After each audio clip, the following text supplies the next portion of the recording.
আরে মন্টুদা, তুমি সকাল সকাল বাড়ি বসে মদ খাচ্ছ, কি ব্যাপার বলো তো? কোনো ব্যাপার নেই ভাই, মদ খেতে ভালোবাসি তাই মদ খায়। আমরা ভাত খাই, মুড়ি খাই, জল খাই, সময় দেখে কি খাই, যখনই খিদে পাই তখনই খাই।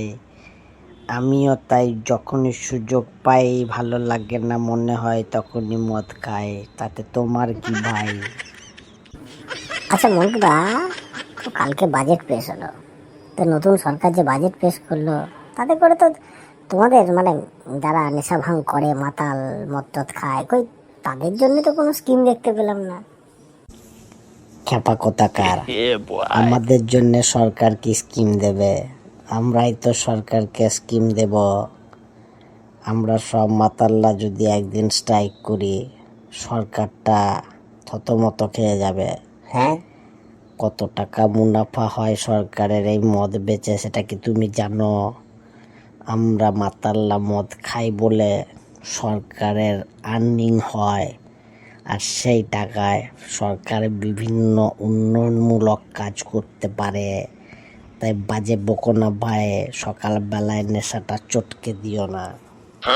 আচ্ছা দেখো মোহনদা, সরকারের মুনাফা হয় বলে মদ খাবে, কিন্তু তাতে তো শরীরের ক্ষতি।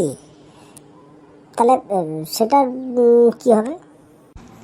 শোনো ভাই, আমাদের দেশে 140 কোটির বেশি মানুষ, পশ্চিমবঙ্গেও প্রায় 10 কোটির উপরও মানুষ। আমরা সবাই সরকারের ক্ষতি চাই। সরকারের ভালো করতে গিয়ে যদি আমাদের ক্ষতি হয়, তাতে তোমার কিসের কষ্ট ভাই? আরে বাপরে, এটা তুমি যা বললে, এরপরে তো আর তোমাকে কিছু বলার নেই। তুমি খাও খাও খাও। শুনে যাও ভাই, আমাদের দেশে বা আমাদের বাংলায় মাতালের সংখ্যা নেহাত কম নয়। আমরা মাতাল্লা যদি মদ খাওয়া বন্ধ করে দিই, সরকারের কত ক্ষতি হবে সেটা তোমার ধারণা আছে?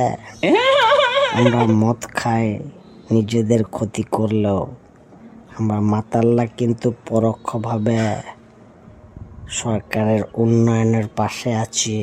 তাই বেশি কথা বলো না, তাড়াতাড়ি কেটে পড়ো। না না না, তুমি সরকারের উন্নয়নের কাজ করো, আমি চলি আমি চলি। আমাকে জ্ঞান দিতে এসো না ভাই, আমি সরকারের পক্ষে ছিলাম, সরকারের পক্ষে আছি, সরকারের পক্ষেই থাকবো। জয় বোতলের জয়।